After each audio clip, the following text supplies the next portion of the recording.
কোচবিহার ছিল বিজেপির ঘাঁটি। নিশীথ প্রামাণিক বিপুল ভোটে জিতেছিলেন, মন্ত্রিত্ব পেয়েছিলেন। সে নিশীথ প্রামাণিক 2024-এ হেরে যান। কোচবিহারে বিজেপির ভরাডুবি হয়। কোচবিহারে একের পর এক পঞ্চায়েত দেখা যাচ্ছে, একের পর এক পঞ্চায়েত সেগুলো চলে আসছে তৃণমূলের হাতে। অর্থাৎ বিজেপির অস্তিত্ব সংকটে। ফিরতে হবে এখান থেকে, 2024-এ ফিরতে হবে। ফিরতে গেলে কি করতে হবে না, পুরনো কর্মীরা যারা নাকি বসে গিয়েছিলেন তাদের এবার নতুন করে আবার ফিরিয়ে আনা হোক, এরকমই একটা স্ট্র্যাটেজি নেওয়া হচ্ছে। কি জেলা নেতৃত্ব কি স্ট্র্যাটেজি নিচ্ছে, রাজ্য নেতৃত্ব কিভাবে স্ট্র্যাটেজি তৈরি করছে জানবো একদম কোচবিহার থেকে। আমার সঙ্গে রয়েছে শুভঙ্কর। শুভঙ্কর, কোচবিহারে আমরা দেখেছি যে প্রভাব প্রতিপত্তি বিজেপির ছিল ধীরে ধীরে ধীরে ধীরে ক্ষয়িষ্ণু, এখন প্রায় নেই বলতে গেলে। এখান থেকে ফিরে আসার জন্য কি কি পদক্ষেপ করছে?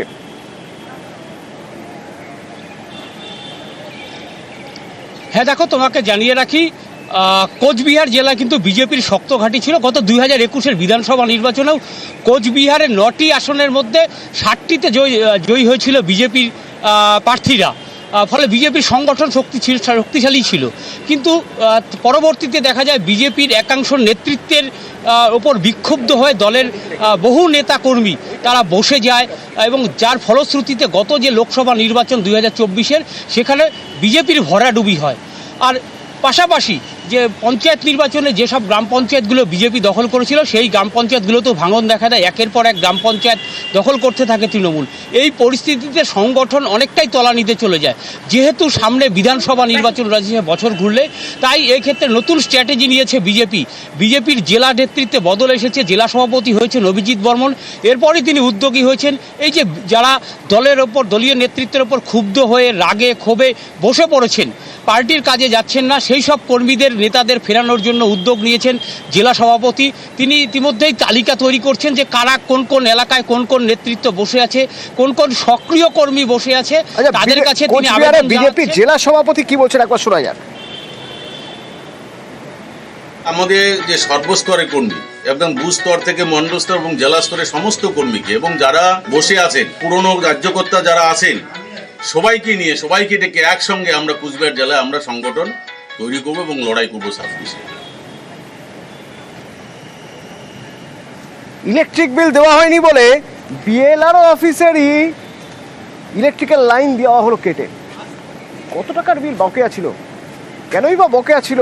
সরকারি অফিস, সেই অফিসের বিল বকেয়া থাকবে। মুশকিল যেটা হয়েছে যে অফিসের তো লাইন কেটে দেওয়া হয়েছে, কিন্তু তার সঙ্গে ভুগছেন এলাকার মানুষ, যারা যারা বিএলআরও অফিসে কাজে গিয়েছেন। যেহেতু কারেন্ট নেই, যেহেতু ইন্টারনেট কম্পিউটার চালানো যাবে না, সুতরাং কাজ বন্ধ। অনিরুদ্ধ রয়েছেন আমার সঙ্গে। অনিরুদ্ধ, কত টাকা বকেয়া ছিল এবং এই বকেয়া থাকে কি করে? একটা সরকারি অফিস, তারা তো বিল সঙ্গে সঙ্গে মিটিয়ে দেবে।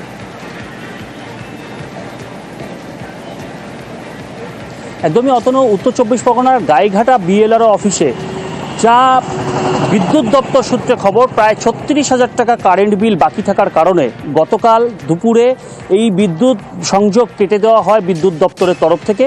বিএলআরও তরফ থেকে কিন্তু জানানো হয়েছে যে এই বিল সাধারণত দিয়ে থাকে এসডিএলআরও বা বিডিও, কিন্তু সেই দপ্তর থেকে তাদেরকে এই বিদ্যুৎ বিল মেটানোর জন্য যে অর্থ, সেই অর্থ দেওয়া হয়নি। সেই কারণেই তারা বিদ্যুৎ বিল জমা দিতে পারেনি, সেই কারণে কেটে দেওয়া হয়েছে এই বিদ্যুৎ সংযোগ। এবং বিদ্যুৎ সংযোগ কেটে দেওয়ার কারণে কিন্তু ভুক্তভোগী হচ্ছে সাধারণ মানুষ। এলাকার হাজারো মানুষ প্রতিদিন এই বিএলআরও দপ্তরে আসে তাদের নানা রকম ভূমির যে সমস্ত কাজ থাকে সেই কাজ নিয়ে। তারা কিন্তু সেই কাজ করতে পারছেন না, কারণ বিদ্যুৎ না থাকার কারণে কম্পিউটার চলছে না, প্রিন্ট আউট হচ্ছে না। সেই কারণে সাধারণ মানুষ তারা ভুক্তভোগী, তারা কিন্তু এই বিএলআরও অফিস থেকে ফিরে যেতে হচ্ছে।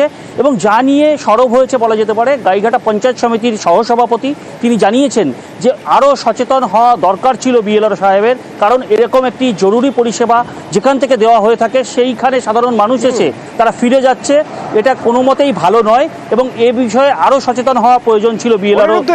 সচেতনতার অভাব নাকি বিএলআরও অফিসে টাকা নেই?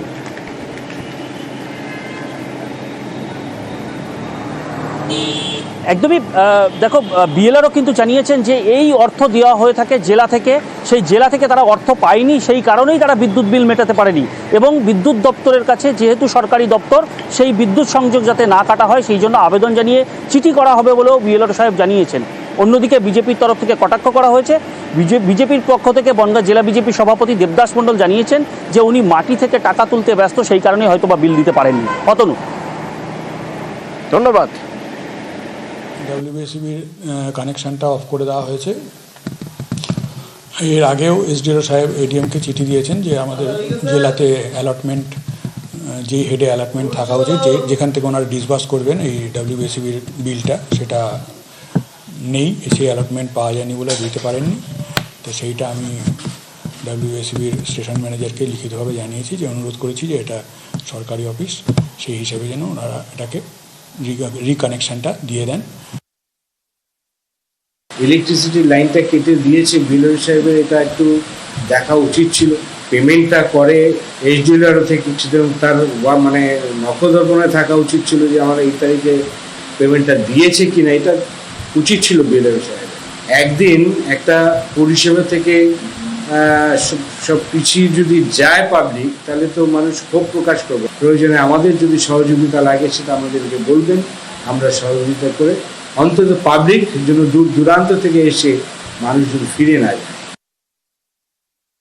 আমি এসেছিলাম অনেক দূরের থেকে, যে কিছু আমার বিএলআরের কাজ ছিল, এর আগের দিনে এসেছিলাম, আজকে আমার ডেট ছিল তার আসার। তো আমি আসলাম, আসার পরে দেখি এই কম্পিউটারগুলো সব বন্ধ। তো আমি জিজ্ঞেস করলাম, স্যার আমার এই কাজটা করবো, একটু করে দিন। বলছে না, আজকে হবে না। তা জিজ্ঞেস করতে বলছে কারেন্ট নেই। আমার অফিসে কারেন্ট নেই, ব্যাপার কি? বলছে যে বিদ্যুৎ আমাদের বিচ্ছিন্ন করে দিয়ে গেছে, আজকে হবে না, আপনি পরে আরেক দিন আসুন। কিন্তু এত দূরের থেকে আমি অটো ভাড়া করে এসে দিনটা আমি কামাই করলাম, কিন্তু তাতে আমার কোনো লাভ হলো না, বসে থেকে সারাদিনটা নষ্ট হলো। রেল মানচিত্রে জুড়ল জয়রামবাটি, অর্থাৎ এবার থেকে ট্রেনে জয়রামবাটি স্টেশনে যাওয়া যাবে, সেখান থেকে মাতৃমন্দির। সেই মাতৃমন্দিরের আদলেই স্টেশনটি তৈরি করা হচ্ছে এবং স্টেশন তৈরি হয়েছে, স্টেশনের কাজ প্রায় শেষ বলা যেতে পারে। লাইনও পাতা হয়ে গিয়েছে, পুণ্যার্থীরা বেজায় খুশি।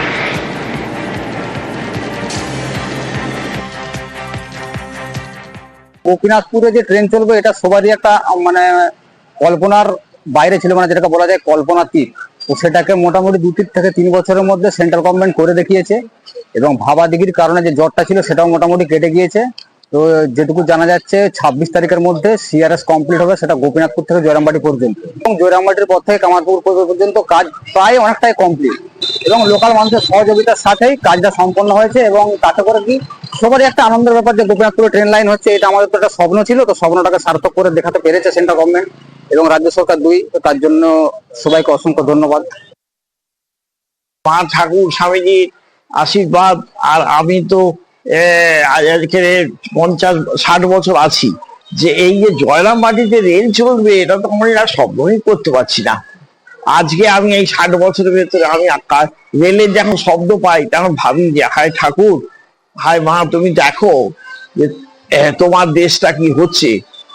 এত সুন্দর, এত ভালো, আমাদের হাজার হাজার রামকৃষ্ণ মিশনের শিষ্য ভক্তরা একবারে হাঁ করে আছে, কবে হবে, কবে আসবো। আর এই যে সুবিধা, পাবলিকের যে কত সুবিধা হয়েছে তা বলে শেষ করতে পারবো না।